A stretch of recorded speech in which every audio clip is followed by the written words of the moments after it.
नमस्कार दोस्तों, PCS pointer में आप सभी का बहुत-बहुत स्वागत है। आज हम लोग एक नए सीरीज़ को शुरू करने जा रहे हैं। इस नई सीरीज़ में ये लूसेंट जो पब्लिकेशन की बुक आती है ऑब्जेक्टिव फॉर्म में, उसको हम लोग कवर करेंगे। लूसेंट पब्लिकेशन अपनी objective book history, geography, polity, science, economy सबकी निकालता है। तो इस चैनल के माध्यम से हम लोग जितनी भी लूसेंट पब्लिकेशन की ये बुक आती हैं, सबको हम लोग आने वाले समय में कवर कर लेंगे। और लूसेंट की इम्पोर्टेंस आप ऐसे समझ सकते हैं कि जो इसके पहले आरओ का पेपर जो हुआ था और वो लीक हो गया था, जो पेपर कैंसिल हो गया, उसमें आप देखे होंगे कि बहुत सारे डायरेक्ट क्वेश्चन इसी लूसेंट से आए थे। और इवन आरओ ही नहीं, आप पीसीएस का वो पेपर देख लीजिए प्री का, या फिर अदर स्टेट के जो प्री के एग्ज़ाम होते हैं पीसीएस के, या फिर वनडे एग्ज़ाम्स होते हैं, उसमें आप बहुत सारे क्वेश्चन लूसेंट से पाएँगे। तो लूसेंट जो बच्चे तैयारी करते हैं, उनको उनके लिए आप ये कह सकते हैं कि एक तरीके से उनकी गीता है, भगवद गीता की तरह आप इसको देखिए और पढ़िए, क्योंकि सारे बच्चे इसको पढ़ते ही पढ़ते हैं, अगर जो भी तैयारी कर रहा है। और लूसेंट पढ़ने में मैं थोड़ा-सा आप लोगों को ये बताना चाहूँगा कि लूसेंट पढ़ने में जो क्या थोड़ी-सी कमियाँ मतलब दिखाई देती हैं कि लूसेंट में बहुत सारे फैक्ट्स होते हैं। तो उसको ग्रैब कर पाना, उसको कैरी कर पाना थोड़ा मुश्किल होता है। तो ऑब्जेक्टिव फॉर्म में जब आदमी क्वेश्चन आंसर के फॉर्म में किसी चीज़ को पढ़ता है, तो वो मेमोराइज़ हो जाता है। तो मैं आप लोगों को बस इतना कहना चाहूँगा कि जो बच्चे लूसेंट पहले से पढ़ चुके हैं, इस चैनल के माध्यम से जो वीडियो लूसेंट के आएँगे, आप लोग क्या करिए कि साथ ही साथ मेरे कॉपी पेन लेके बैठिए, और जितने क्वेश्चन आज हम लोग करेंगे उसका आंसर आप लोग अपने कॉपी में लिखने की कोशिश करिए, और देखिए कि आप लोग कितनी चीज़ें रिटेन कर पाते हैं। जो आपने अभी तक पढ़ा है, कितना उससे आप क्वेश्चन करेक्ट कर पाते हैं। ठीक है? तो चलिए समय व्यतीत न करते हुए हम लोग शुरू करते हैं। तो आज का जो पहला क्वेश्चन है, ये कह रहा है कि सौर प्रणाली की खोज किसने की थी? ठीक है? तो आप लोग भी अपने बुक में, अपने कॉपी में इसका आंसर करने की कोशिश करिए कि सौर प्रणाली की खोज किसने की थी? ठीक है? तो जो ऑप्शन दे रखा है, गैलीलियो, जे.एल. बेयर्ड, कोपरनिकस और केपलर। तो इसका जो करेक्ट आंसर हो जाएगा वो कोपरनिकस हो जाएगा। ठीक? सेकंड क्वेश्चन पे हम लोग आते हैं कि सूर्य के चारों ओर घूमने वाले खगोलीय पिंड क्या कहलाते हैं? जो सूर्य है उसके चारों ओर घूमने वाले जो खगोलीय पिंड हैं, वो क्या कहलाते हैं? तो ग्रह कहलाते हैं। ठीक? थोड़ा-सा और ज़ूम कर लेते हैं।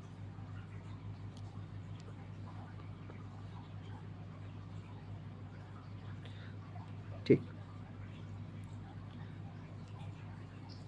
नेक्स्ट क्वेश्चन कह रहा है कि किसी ग्रह के चारों ओर परिक्रमा करने वाले छोटे आकाशीय पिंड को क्या कहते हैं?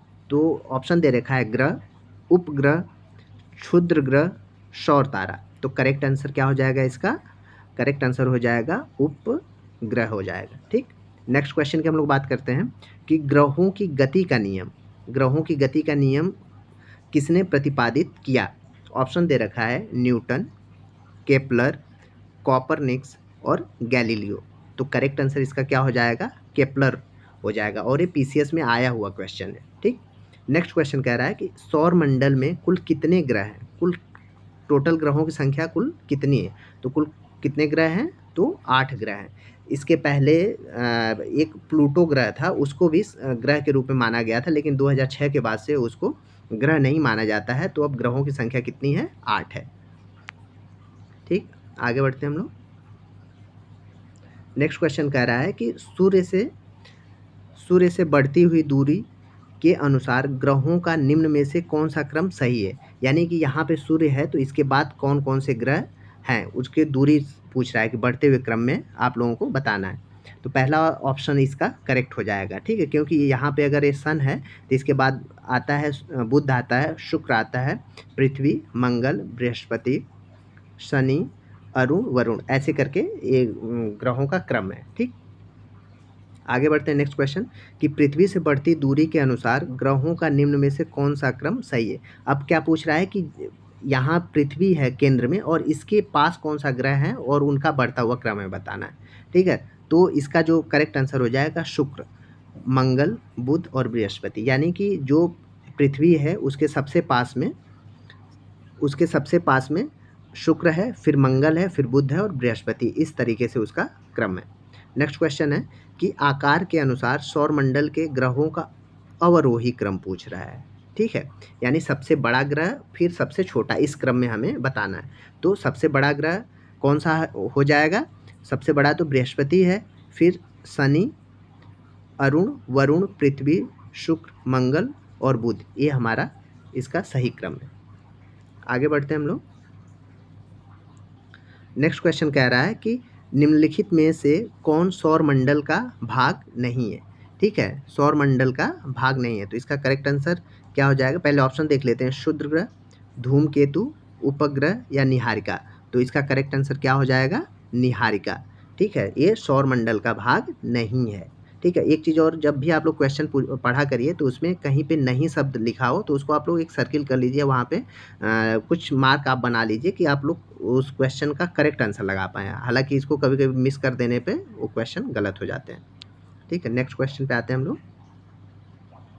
सूर्य के चारों ओर सूर्य के चारों ओर चक्कर लगाने वाले ग्रह का वेग क्या होता है?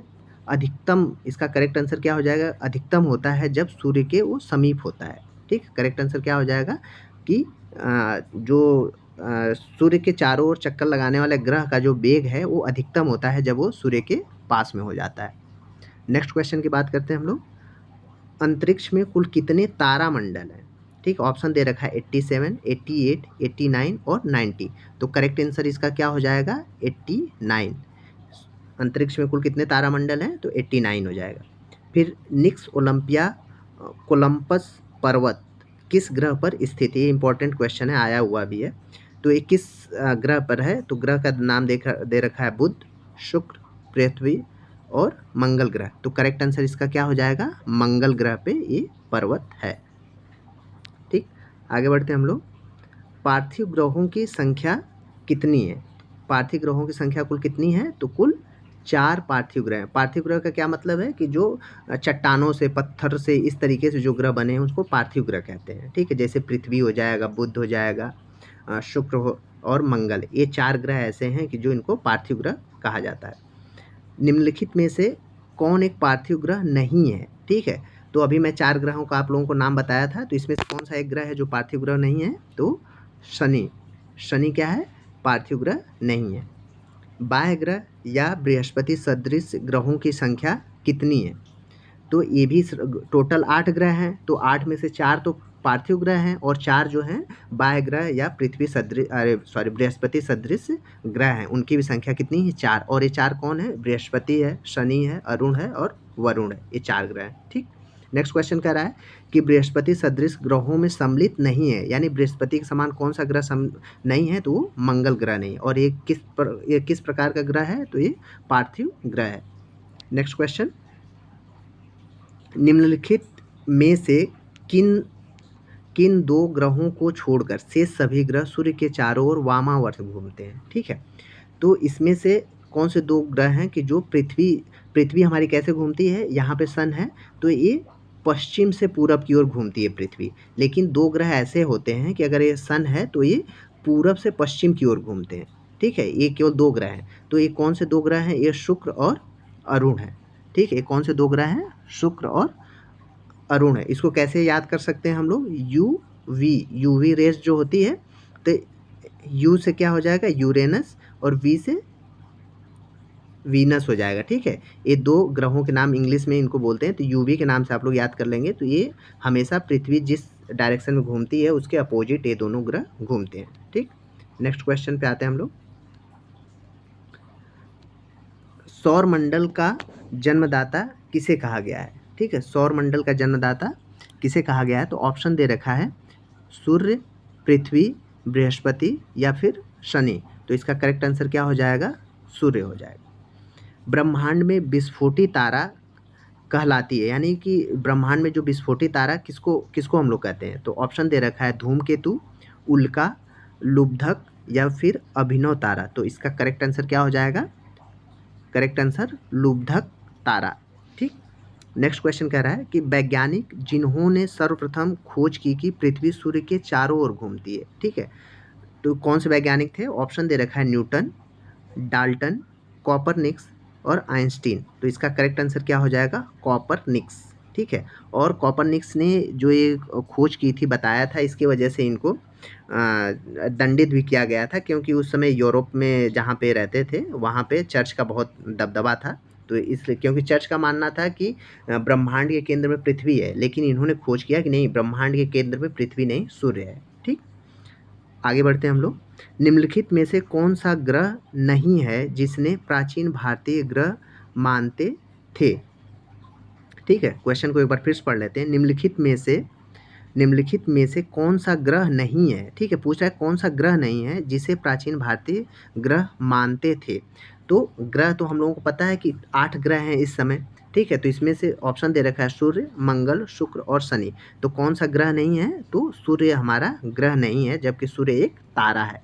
ठीक, एक चीज़ मैं आप लोगों को और बता देना चाहता हूँ कि जो ग्रह और तारा में क्या अंतर होता है। तो ग्रह जो होते हैं वो किसी न उनका अपना लाइट का सोर्स नहीं होता है, ठीक है। वो किसी, जो तारा होते हैं उससे वो लाइट उनको मिलती है।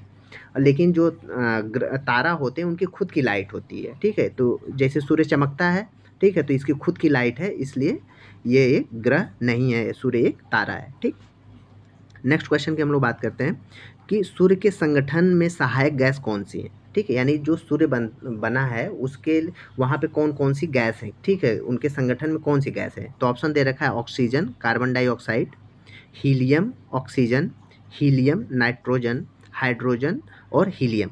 तो इसका करेक्ट आंसर क्या हो जाएगा? डी ऑप्शन, हाइड्रोजन और हीलियम। ठीक, नेक्स्ट क्वेश्चन कहता है कि सूर्य के मध्य भाग को क्या कहा जाता है? ठीक है, जो सूर्य है तो ये सूर्य का जो मध्य का भाग है इसको क्या कहा जाता है? ऑप्शन दे रखा है समताप मंडल, प्रकाश मंडल, वर्ण मंडल या फिर स्थल मंडल। तो इसका करेक्ट आंसर क्या हो जाएगा? प्रकाश मंडल, प्रकाश मंडल इसका करेक्ट आंसर हो जाएगा। सूर्य के ऊपर के भाग को क्या कहते हैं? सूर्य के ऊपर के सूर्य के ऊपर के भाग को क्या कहते हैं? तो ऑप्शन दे रखा है अधोमंडल, प्रकाश मंडल, वर्ण मंडल या फिर समताप मंडल। तो इसका करेक्ट आंसर क्या हो जाएगा? वर्ण मंडल, सी वाला ऑप्शन इसका करेक्ट हो जाएगा। ठीक, नेक्स्ट क्वेश्चन पे आते हैं हम लोग। सूर्य सदैव पूर्व में सूर्य सदैव पूर्व में निकलता है, क्योंकि ऐसा क्यों होता है? ऑप्शन दे रखा है कि पृथ्वी पश्चिम से पूर्व की ओर घूमती है, पृथ्वी पूर्व से पश्चिम की ओर घूमती है, यह पूर्व में स्थित है या फिर इनमें से कोई नहीं। तो इसका करेक्ट आंसर क्या हो जाएगा? ऑप्शन नंबर ए, क्योंकि पृथ्वी पश्चिम से पूर्व की ओर घूमती है। अभी मैं पहले इसके बारे में चर्चा कर चुका हूँ। नेक्स्ट क्वेश्चन कह रहा है कि नॉर्वे में अर्धरात्रि के समय सूर्य कब दिखाई देता है? ठीक है, नॉर्वे आप लोगों को पता होगा कि जैसे हमारी ये अर्थ है तो ये 0 डिग्री है, ठीक, इक्वेटर है। तो नॉर्वे हमारा कहाँ पड़ेगा? ऊपर, इधर मतलब आर्कटिक वाले क्षेत्र में नॉर्वे पड़ता है, ठीक है। तो वहाँ पे सूर्य अर्धरात्रि में कब दिखाई देता है? तो वो 21 जून को दिखाई देता है। ठीक, करेक्ट ऑप्शन क्या हो जाएगा इसका? 21 जून। नेक्स्ट क्वेश्चन पे आते हैं हम लोग। एक ग्रह की अपने कक्ष में सूर्य से अधिकतम दूरी को क्या कहा जाता है? ठीक है, तो इसका ऑप्शन दे रखा है उपसौर, अपसौर, अपोजी या फिर पेरेजी। तो इसका करेक्ट आंसर क्या हो जाएगा? अपसौर, अपसौर हो जाएगा। ठीक है, यानी अपहेलियन, इंग्लिश में अपहेलियन बोलेंगे इसको। ठीक, नेक्स्ट क्वेश्चन है कि एक ग्रह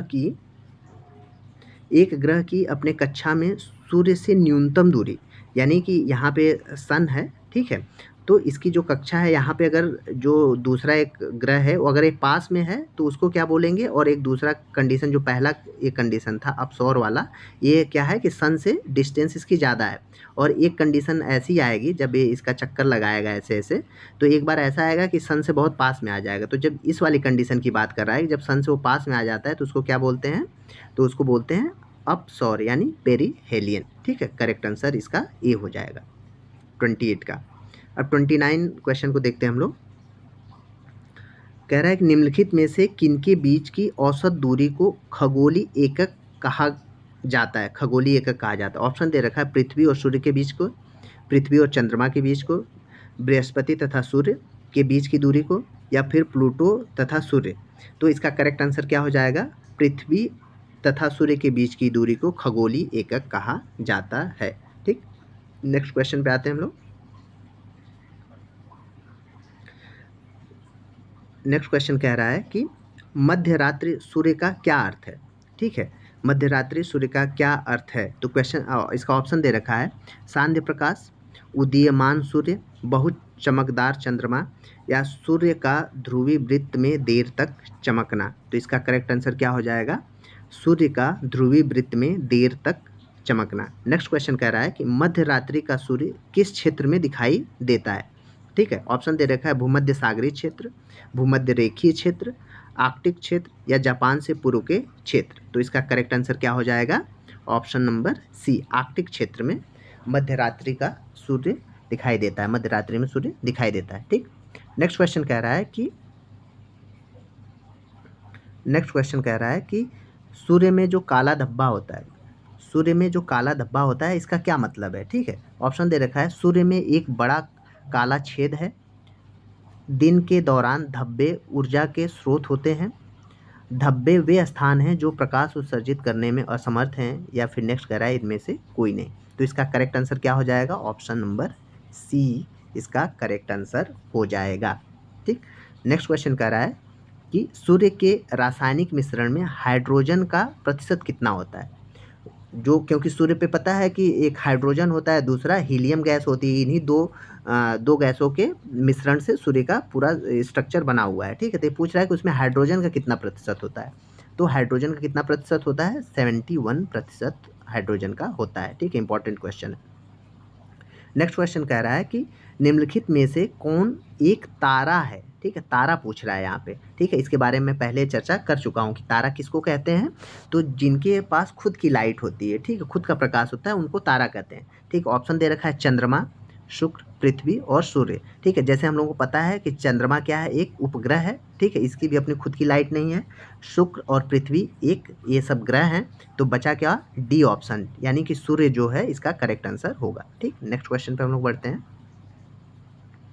कह रहा है कि सौर पृष्ठ का लगभग कितना तापमान होता है? ठीक है, यानी कि सौर पृष्ठ यानी हमारे सन है, तो इसकी जो आउटर कोर होती है, इसका तापमान लगभग कितना डिग्री सेंटीग्रेड होता है? ठीक, ऑप्शन दे रखा है, 800 degree centigrade, 600 degree centigrade, 6000 degree centigrade, या फिर 1000 डिग्री सेंटीग्रेड। तो करेक्ट आंसर क्या हो जाएगा? 6000 डिग्री सेंटीग्रेड, यानी 6000 डिग्री तापमान उसका होता है। सोचिए कितना तापमान होता है, आदमी जाए तो पता ही नहीं चले, इवन कोई भी ऑब्जेक्ट चला जाए उसका पता आता नहीं चलेगा। ठीक, नेक्स्ट क्वेश्चन पे हम लोग आते हैं कि सूर्य की सतह पर हाइड्रोजन के अलावा दूसरा कौन सा तत्व बहुतायत में पाया जाता है? ठीक है, तो इसके पहले हम लोग बात कर चुके हैं, एक हाइड्रोजन पाया जाता है, दूसरा हीलियम पाया जाता है। ठीक है, तो इसका करेक्ट आंसर क्या हो जाएगा? हीलियम हो जाएगा। 36 का ये। 37 की बात कर लेते हैं। सूर्य प्रकाश धरती पर पहुंचने में कितना मिनट लेता है? ठीक है, ऑप्शन दे रखा है 8.3, 7.3, 9.4 या 10। ठीक है, तो इसका करेक्ट आंसर क्या हो जाएगा? 8.3। ठीक है, वैसे ये क्वेश्चन बहुत बार आया हुआ है एग्जाम में, तो ये बहुत इंपॉर्टेंट। किसी में 8.3 दिया है, जैसे इसमें ऑप्शन, कहीं पर 8 मिनट, लगभग 1 मिनट लिख देगा, तो आप लोग क्या उसका करेक्ट आंसर मानेंगे? 8 को ही मानेंगे। ठीक, आगे बढ़ते हैं हम लोग। नेक्स्ट क्वेश्चन, सूर्य के सबसे पास कौन सा ग्रह है? ठीक है, अगर सूर्य है यहाँ पे, तो जो ग्रह है यहाँ पे, वो कह रहा है कि सूर्य के सबसे पास में कौन सा ग्रह है। तो करेक्ट आंसर नहीं, पहले ऑप्शन देख लेते हैं हम लोग। बुध है, बृहस्पति है, शुक्र है, या फिर मंगल है। ठीक है, तो इसका करेक्ट आंसर क्या हो जाएगा? बुध जो है सूर्य के सबसे नज़दीक है। बुध नक्षत्र में एक वर्ष में कितने दिनों की संख्या कितनी होती है? ठीक है, एक बार फिर से पढ़ लेते हैं। बुध नक्षत्र में एक वर्ष में दिनों की संख्या कितनी होती है? ठीक है, ऑप्शन दे रखा है 300, 56, 36 और 88। ठीक है, तो इसका करेक्ट आंसर क्या हो जाएगा? 88 डेज। नेक्स्ट क्वेश्चन कह रहा है कि किस ग्रह में चंद्रमा की तरह कलाएं होती हैं? ठीक है, यानी कि कौन सा ग्रह है जो चंद्रमा की तरह ही लगभग है? ठीक है, ऑप्शन दे रखा है मंगल, बुध, बृहस्पति, या फिर शनि ग्रह। तो इसका करेक्ट आंसर क्या हो जाएगा? बुध ग्रह जो है लगभग चंद्रमा की तरह दिखता है। ठीक, नेक्स्ट क्वेश्चन पे हम लोग आते हैं। निम्नलिखित में से कौन से ग्रहों के चारों ओर घूमने वाले उपग्रह नहीं है? ठीक है, यानी कह रहा है कि हमारे जो सौर मंडल है, टोटल 8 ग्रह हैं, उसमें उन 8 ग्रह में से कुछ ऐसे ग्रह हैं जिनका एक भी उपग्रह नहीं है। ठीक है, यानी उसका एक भी उपग्रह नहीं है। तो ऐसे कौन से ग्रह हैं? तो पहले ऑप्शन हम लोग देख लेते हैं, मंगल तथा शुक्र, बुध शुक्र, मंगल, बुध, वरुण या फिर प्लूटो। ठीक है, तो इसका करेक्ट आंसर क्या हो जाएगा? बुध और शुक्र। ऐसे 2 ग्रह हमारे सौरमंडल में जिनका एक भी उपग्रह नहीं है। ठीक, और ये दोनों एक क्रम में, अगर सूर्य से दूरी के क्रम में पूछा जाए कि कौन कैसे सीक्वेंस है, तो पहले यहाँ पे सन है तो फिर बुध आएगा, शुक्र आएगा, ठीक है, फिर पृथ्वी आएगा, फिर मंगल, बृहस्पति, शनि, अरुण और वरुण, ऐसे इनका सीक्वेंस है। नेक्स्ट क्वेश्चन पे आते हैं हम लोग। निम्नलिखित में से कौन सा ग्रह सूर्य का चक्कर सबसे कम समय में लगाता है? तो कौन सा, एक कॉमन सेंस है कि जो ग्रह सूर्य के सबसे पास में होगा और जिसकी स्पीड सबसे ज़्यादा होगी वही सूर्य का सबसे ज़्यादा चक्कर, मतलब सबसे कम समय में चक्कर लगाएगा। तो इसका ऑप्शन ऐसे ही क्या हो जाएगा? बुध हो जाएगा, क्योंकि बुध सूर्य के सबसे पास में भी है। ठीक, इसका करेक्ट आंसर हो जाएगा बुध, ए वाला। ठीक, निम्नलिखित नेक्स्ट क्वेश्चन कर रहा है कि सबसे तीव्र गति से सूर्य का चक्कर लगाने वाला ग्रह कौन सा है? तो फिर वही अभी हम लोग बात कर ही लिए, तो कौन सा ग्रह है? बुध ग्रह है। निम्नलिखित में से किस ग्रह की परिभ्रमण गति सबसे अधिक है? तो इसका भी करेक्ट आंसर क्या हो जाएगा? बुध हो जाएगा, इसकी परिभ्रमण गति जो है सबसे तीव्र है।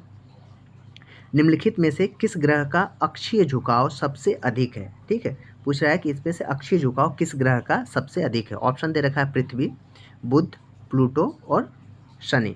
ठीक है, तो इसका करेक्ट आंसर क्या हो जाएगा? करेक्ट आंसर बुध ग्रह हो जाएगा, इसका अक्षीय झुकाव सबसे ज़्यादा है। बहुत लोगों को लगता होगा कि और पृथ्वी के अंदर ही झुकाव है। आप लोग कमेंट करके बता सकते हैं कि पृथ्वी अपने अक्ष से कितना डिग्री झुकी हुई है। ठीक है, आप लोग कमेंट में इसको ज़रूर बताइएगा। नेक्स्ट क्वेश्चन पे हम लोग आते हैं। नेक्स्ट क्वेश्चन कह रहा है कि पृथ्वी नेक्स्ट क्वेश्चन कह रहा है कि चंद्रमा के सदृश दिखाई देने वाला ग्रह है। ठीक है, अभी हम लोग इसके पहले बात कर चुके हैं, तो इसका करेक्ट आंसर क्या हो जाएगा? बुध हो जाएगा। बुध ही जो ग्रह है कि वो चंद्रमा के सदृश दिखाई देता है। नेक्स्ट क्वेश्चन कह रहा है कि सौरमंडल का कौन सा ग्रह लगभग पृथ्वी जितना बड़ा है? ठीक है, तो ऑप्शन दे रखा है बुध, मंगल, शुक्र या फिर यम। तो इसका करेक्ट आंसर क्या हो जाएगा? शुक्र ग्रह हो जाएगा, और शुक्र को पृथ्वी के बहन भी कहा जाता है। और अगला क्वेश्चन यही है कि पृथ्वी का बहन किस ग्रह को कहा जाता है? तो शुक्र ग्रह को पृथ्वी का बहन कहा जाता है। ठीक है दोस्तों, तो इस वीडियो में इतना ही। अगर आप लोगों को वीडियो पसंद आया हो तो इसको लाइक करें, अपने दोस्तों के साथ शेयर करें। चैनल पर नए हैं तो चैनल को ज़रूर सब्सक्राइब करें, क्योंकि चैनल को आप ही लोगों का सपोर्ट चाहिए, तभी चैनल आगे बढ़ेगा और मुझे भी थोड़ा मोटिवेशन मिलता रहेगा। तो आप लोगों को ये वीडियो पसंद आया तो लाइक ज़रूर करिए। तब तक के लिए बहुत बहुत धन्यवाद।